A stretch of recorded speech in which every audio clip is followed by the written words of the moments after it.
So, of course, we got to talk about Trump's State of the Union address, but we're going to get to what he had to say later on in another video, so stick around for that. That'll be coming up in a later video. But in this first video, we got to talk about Democrats' protest to Uncle Trump and what they attempted to put on. And, of course, they can't come up with any original ideas, and so they saw the TPUSA halftime show that TPUSA put on, rest in peace to Charlie Kirk, in protest of this past Super Bowl's halftime performance and how successful it genuinely was. And so that's what Democrats attempted to do here. And let me tell you something. Can I hear the word flop? Yeah. Roll the clip. What is the crowd like? Give us a breakdown. What's the average attendee? I just want to know who goes to one of these things. What's it looking like?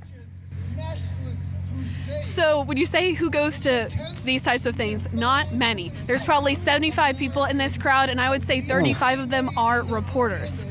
Yes, and maybe we've seen it in Minneapolis. We've seen it with protests. Right when it starts at 9 p.m., they're able to get these droves of people. But as of right now, it's a pretty slim turnout. What is the crowd like? Huh. Interesting.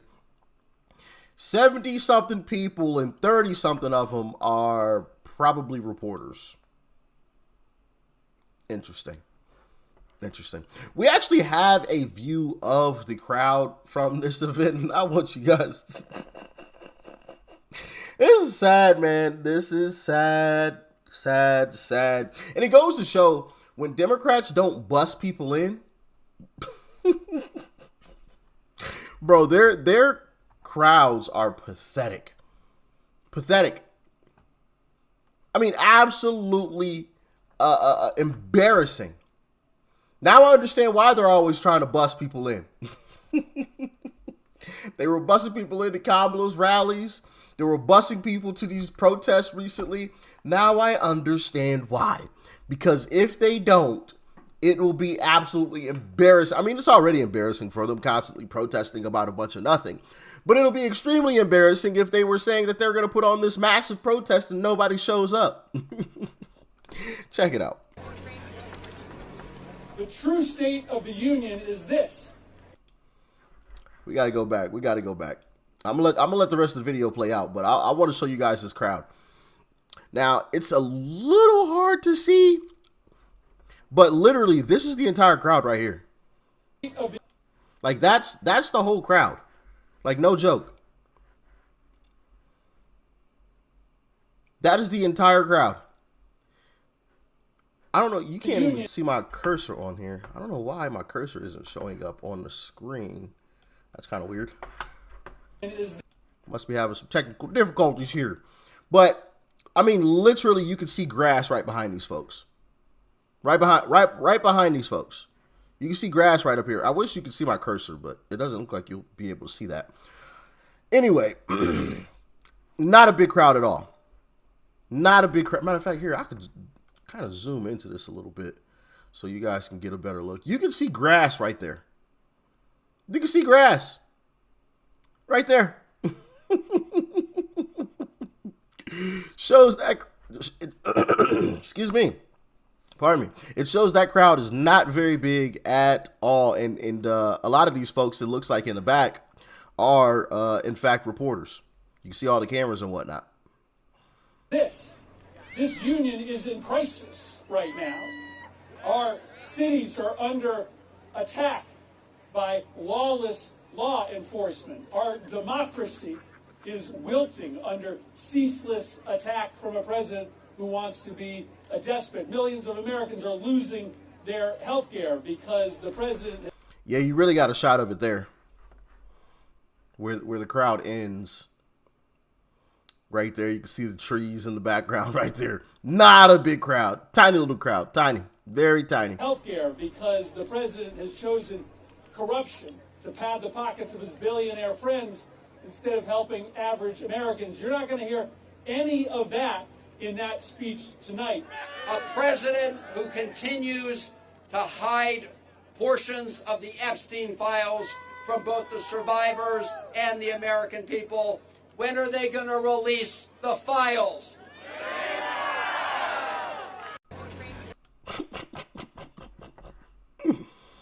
Amazing. Amazing. What a tiny crowd. How embarrassing is that? How embarrassing. You know what else is embarrassing? Joy Reid. Because Joy Reid was at this event and, woo. Yeah. One note, we just want to do sort of one housekeeping note. Attention all MAGA trolls. And with apologies to the pastor who gave the invocation, your bullshit is not welcome here.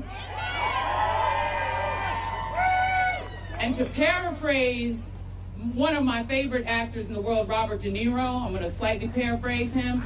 Fuck y'all. One note. Great job, Joyless Reed. You told the MAGA out there, you're not welcome.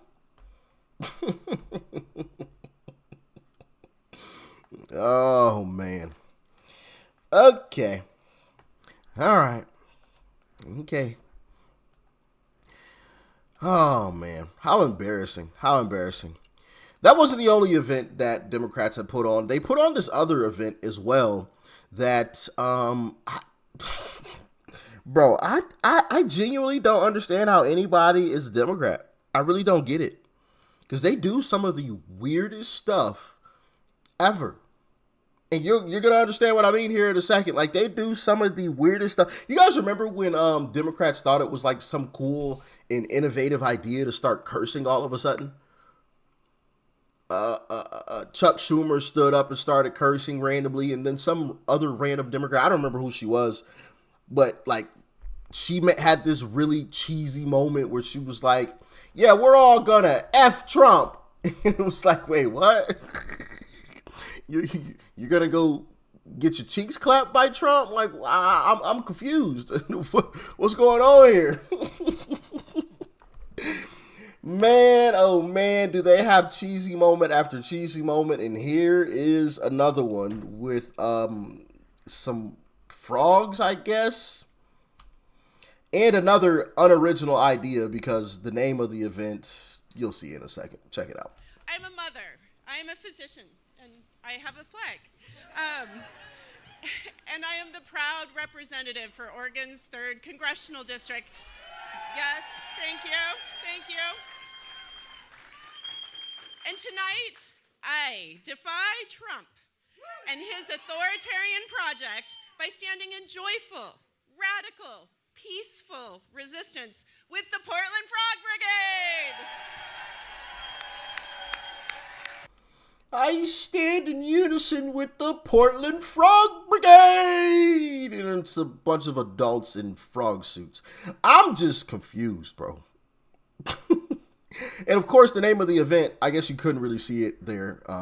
It was on the banner, but it's called the State of the Swamp. Yeah, great original idea, coming up with an original idea, guys. Amazing, right? They try to steal everything from us Republicans. State of the Swamp. Interesting. With a bunch of adults in frog costumes. Great job, guys. Amazing. That is going to inspire an entire country. And of course, we got to get to Abigail Spanberger, the now governor of Virginia, who ran as a moderate because she provided the Democrats' response to Trump's State of the Union. I'm going to play a little bit of it. I'm not going to play the whole thing. I mean, duh, I'm not going to play the whole thing. I'm not going to torture you all like that. But I want to play part of it for a very specific reason. Check it out. Tonight, as we watched our nation's lawmakers gather for a joint session of Congress, we did not hear the truth from our president. So let's speak plainly and honestly. And let me ask you, the American people watching at home, 3 questions. Is the president working to make life more affordable for you and your family? Yes. Is the president working to keep Americans safe both at home and abroad? Yes. Is the president working for you? Yes. As I campaigned for governor last year, I mean, those are 3 easy questions to answer. Is he working to lower costs? Absolutely. Absolutely. Is it as fast as I would like it to be? No. I would like it to be a little bit faster, but he is working. And it damn sure is a hell of a lot better than the Biden administration, okay? Is he working to keep us all safe? Absolutely. He is deporting any and every illegal that they come across, trying to ensure that America is safe. He has deployed the National Guard in several different cities, trying to ensure that he keeps the people safe. Yes, he is 100% attempting to make sure that we are safe. But then also, I mean, he's putting his foot on the throats of some of our adversaries, right? Like, nah, bro, y'all better kiss the ring, all right? Kiss the ring, okay?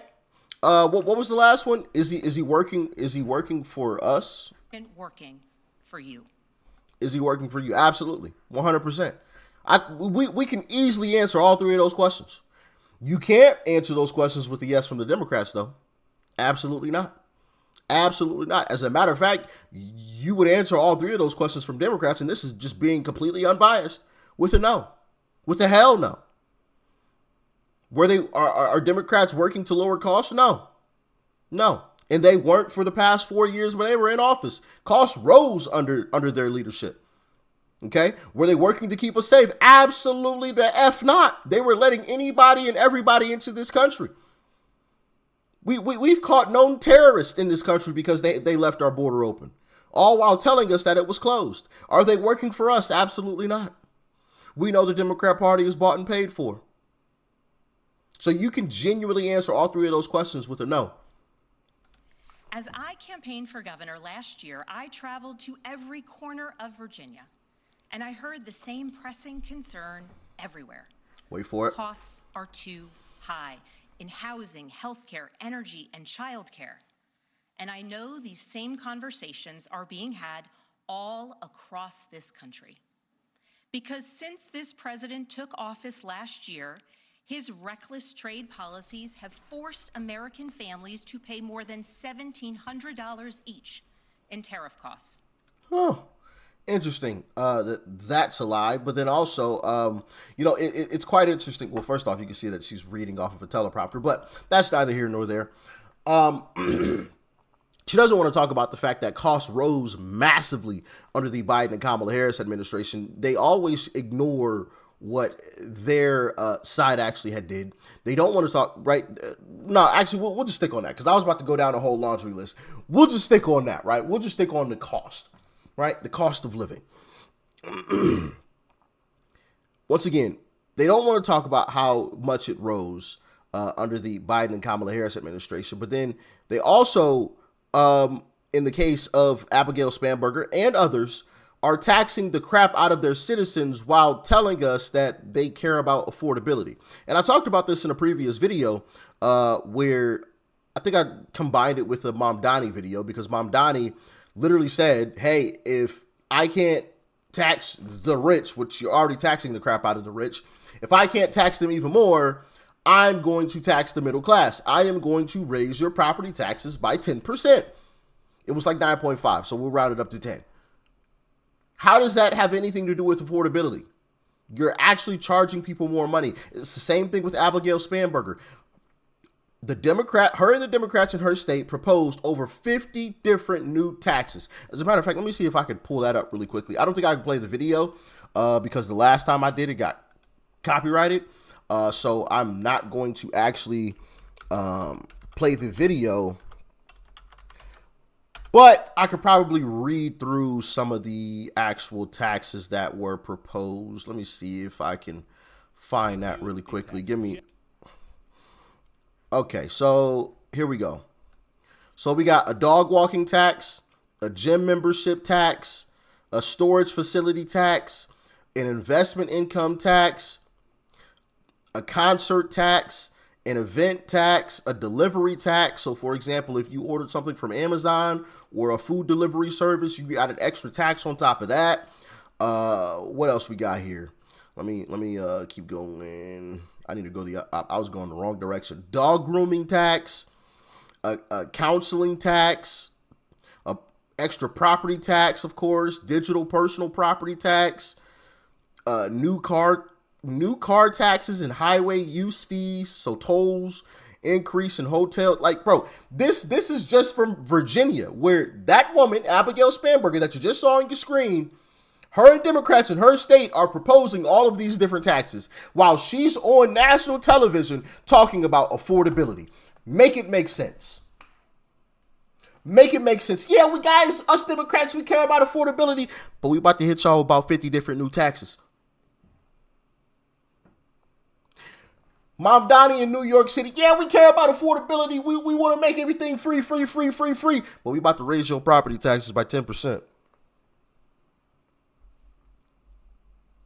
Chirac, a.k.a. Chicago. I promise, guys, I'm never going to raise property taxes. Oh, man, I fumbled the budget. I spent a bunch of money on these illegals. We're going to raise your property taxes.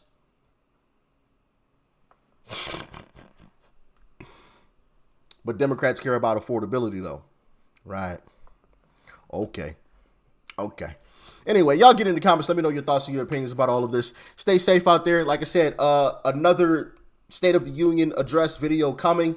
Obviously, I'm going to be showing you guys some things that Uncle Trump had to say during his State of the Union address. I just wanted you guys to hear this nonsense really quickly. Peace.